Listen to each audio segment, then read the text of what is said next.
Salut la compagnie, on se retrouve aujourd'hui pour parler du chapitre 371 de My Hero Academia, et j'aurais aimé vous dire qu'il est masterclass, qu'il est génial, qu'il monte ma hype de façon ouf, mais en fait, pas du tout. Alors ce qui se passe dans ce chapitre-là, c'est pas que c'est pas intéressant, parce que oui, on nous parle de discrimination et tout, en plus c'est des trucs qui touchent le monde réel de la vérité véritable, donc c'est cool de réussir à transposer les problèmes qu'on a dans ce monde en faisant passer par le truc des haltères et des gens qui ont pas un physique entre guillemets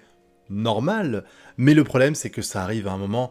où on est dans une hype folle avec All for One, avec Shigaraki, avec Midoriya qui vient de débarquer, donc c'est vrai que ça aurait été intéressant d'avoir ça peut-être avant, et je me demande pourquoi Horikoshi le place en plein milieu du combat, parce que je sais pas ce que vous en pensez, hein, mais je m'en bats littéralement les couilles de ce qui se passe là-bas. Alors oui, c'est intéressant, oui, je trouvais ça cool d'en apprendre un peu plus sur Shoji parce que, ouais, il a eu une enfance de merde. Et c'est sympa de faire la parallèle parce que on a des personnes qui disent, ouais, les mutants, traités comme des monstres, vous êtes des traîtres à notre cause parce que vous êtes du côté des héros. Et au chapitre précédent, on avait Shoji qui s'était un petit peu énervé parce qu'il a dit, regardez, nous, quand on a attaqué l'hôpital, enfin les héros quand ils ont attaqué l'hôpital, la première chose qu'ils ont fait, c'est de libérer, de faire sortir les civils pour pas qu'il y ait d'innocents qui soient victimes de la situation. Est-ce que vous, au moins, avant d'attaquer la ville, vous y avez pensé? Et on avait fini le chapitre là-dessus, et celui-là enchaîne avec la même chose, avec Shoji qui attend la réponse à la question, et on a Spinner qui a encore la bave aux lèvres, qui dit aucune idée. Et du coup, bah, les gens reprennent ça en disant mais comment ça, aucune idée? Le mec il s'en bat les couilles de ce qui se passe, voilà. Et t'as l'autre là, j'ai oublié son nom, qui reprend ça un petit peu en manipulant. Hein, vive les politiques.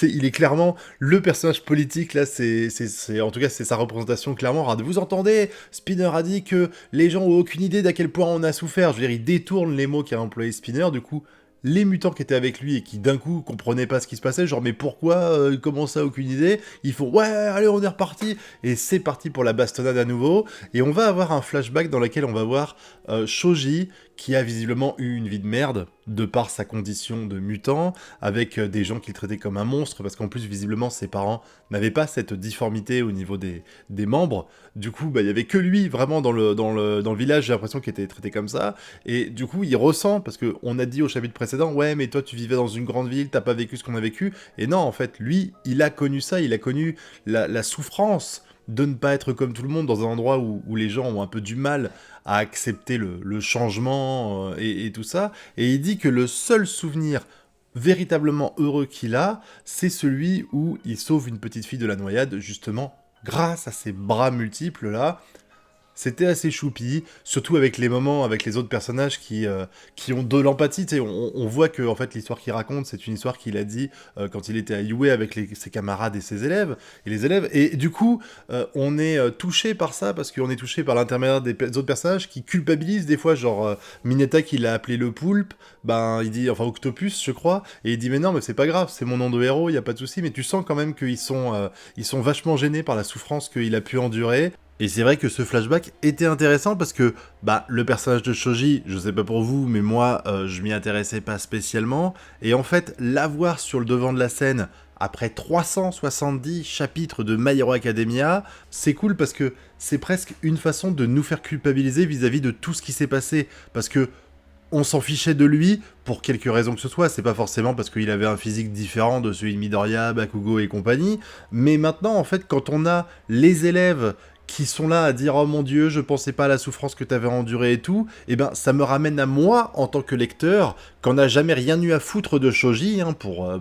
résumer un petit peu, enfin pour caricaturer, et qui finalement me rend compte que bah merde en fait, c'est un personnage qui était intéressant, c'est un personnage qui avait vraiment une certaine profondeur, qui avait un passé qui était assez lourd, et j'y aurais pas pensé moi-même, tout comme les élèves de UA, eux, n'y avaient pas pensé eux-mêmes, donc nous montrer ce passage-là, bah ça a créé beaucoup d'empathie pour le personnage de Shoji, qui, c'est vrai, en manquait beaucoup, parce qu'il était vraiment pas mis en avant. En tout cas, on va profiter pour voir quelques-unes, enfin en tout cas une des altères que All for One lui a filé, parce qu'il y a un petit flashback où on voit ce qu'il lui a donné, et il lui a donné un truc, on dirait qu'il a des sortes d'écailles qui poussent sur lui et qui le rendent à mon avis encore plus résistant, et qui fait que quand il fait des dégâts, ça doit encore plus faire saigner ses adversaires. Et on va retourner au combat, même si ce combat est complètement anecdotique, vu que en fait, le principal importance de ce chapitre-là, c'est le monologue de Shoji qui va encore une fois nous expliquer que il y a des disparités, qu'il y a des gens qui sont pas hétéromorphes et qui n'arrivent pas à comprendre ce que nous on vit, tout ça, tout ça. Donc c'est vraiment le propos principal de ces 17 pages, je crois, de chapitres, et je trouve que, en fait, on a le même problème dans ce chapitre-là qu'on a eu dans certains avant. C'est une véritable redondance des valeurs dont veulent parler les personnages. On a eu le coup avec l'amitié à un moment donné où on nous expliquait que Midoriya, c'était pas un monstre, qu'il fallait l'aider, tout ça, tout ça. Là, on a la même chose avec le coup des disparités à cause des différences physiques. On l'a eu au chapitre précédent. Horikoshi nous le répète à ce chapitre-là. Est-ce que j'avais véritablement besoin qu'on nous le répète? Non. Je pense que les deux auraient pu être mixés dans un seul et unique chapitre, mais bon, ça c'est moi qui fais un peu mon chieur. Mais c'est vrai que du coup, ce chapitre-là, je l'ai pas trouvé du tout intéressant. Honnêtement, je suis désolé de le dire, mais je préfère être honnête avec les gens, parce que quand c'est un très bon chapitre, je le dis, quand c'est un chapitre que j'aime moins, je le dis. Les dessins étaient magnifiques, hein, Shoji est vachement mis en valeur, c'est super cool, mais comme je l'ai dit, le contexte où il arrive, ce chapitre-là, fait qu'il est beaucoup moins important, beaucoup moins intéressant que ce qu'on pourrait avoir à côté, parce que voilà, la hype elle est énorme, le climax est là, et on nous sort du climax pour nous montrer ça. C'est un petit peu comme si vous regardiez un animé et qu'en plein milieu d'un combat contre le boss final,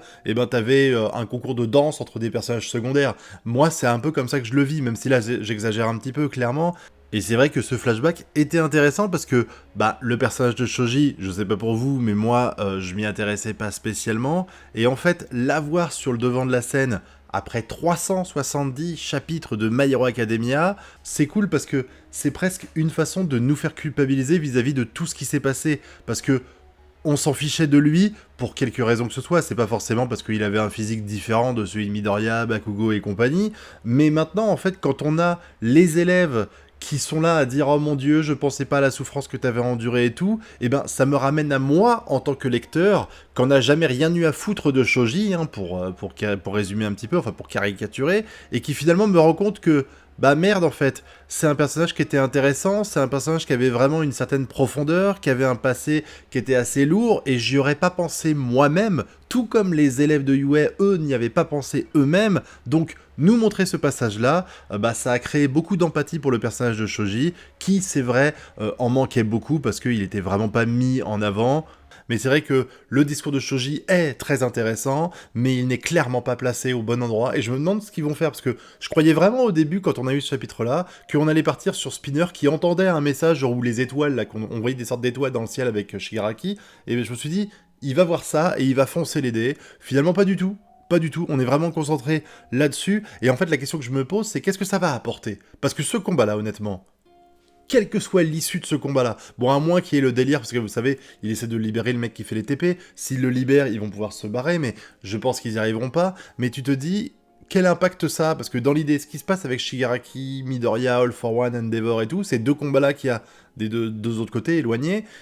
en fonction de l'issue de ces deux combats-là, c'est la victoire ou la défaite. Ce qui se passe ici, ce qui se passe du côté de Toga et Ochako, ça n'a aucune incidence sur ce qu'on vit actuellement et sur le combat final. C'est, encore une fois, c'est comme si vous aviez Goku qui affrontait Freezer et que pendant ce temps-là, sur une autre planète, t'avais Yamcha qui affrontait Ginyu. Bon, Yamcha se ferait bolosser, mais quelle que soit l'issue de ce combat, ce qui est important, c'est Goku Freezer. Et là, c'est pareil. J'ai vraiment l'impression d'avoir des chapitres presque filler. Moi, ils sont intéressants, je dis pas le contraire, ils sont intéressants, mais ils sont pas arrivés au bon moment, et c'est vrai que du coup, j'ai vraiment du mal à me mettre dedans, et je sais pas si c'est votre cas, hein, dites-le moi dans la zone commentaire, mais encore une fois, hein, je le répète, je sais, mais c'était intéressant. Ce qu'on a eu, c'est juste que c'est pas ce que nous, on attend, en tout cas c'est pas ce que moi, j'attendais de ce genre de chapitre, même si, il faut reconnaître que c'était intéressant, puis c'était rigolo de voir en plus l'autre, là, celui qui contrôle les piafs, se vénère un bon coup, parce que c'est pas souvent qu'on le voit énervé celui-là, je pense que ça donnera en animé, parce qu'il a tellement une petite voix fluette que le voir l'énerver, genre je t'interdis de te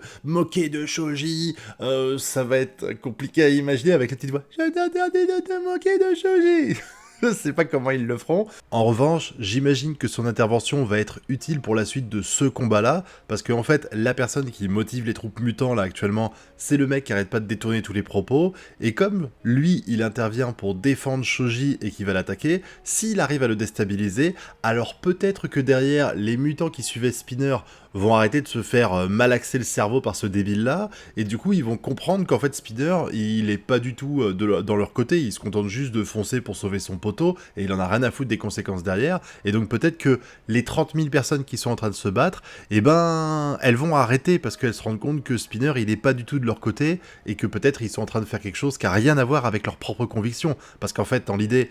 Spinner et tous les autres, enfin lui en tout cas, il s'en bat les couilles de s'occuper de la cause des mutants, lui il veut juste sauver Black Mist. Et puis pour moi, c'est un petit peu la seule façon d'arrêter les mutants actuellement, parce que si je dis pas de bêtises, ils ont dit qu'ils étaient 3 ou 30 000 au dernier chapitre, ce qui est quand même énorme, que ce soit 3 000 ou 30 000, c'est gigantesque quoi. Et de l'autre côté, il y a genre 30 pélos pour défendre la ville. Forcément, le rapport de force fait que ils ne peuvent pas gagner, et le seul moyen pour eux de réussir à repousser les mutants, bah c'est que les mutants arrêtent d'eux-mêmes. Donc si t'arrêtes la tête de gondole qui arrête pas de trafiquer ce que dit Spinner pour le retourner en message haineux afin de motiver les mutants, et bah du coup les mutants auront plus de raison de se battre et ils retourneront chez eux. Mais en tout cas, bah on a eu des super dessins, on a eu des trucs cool malgré tout,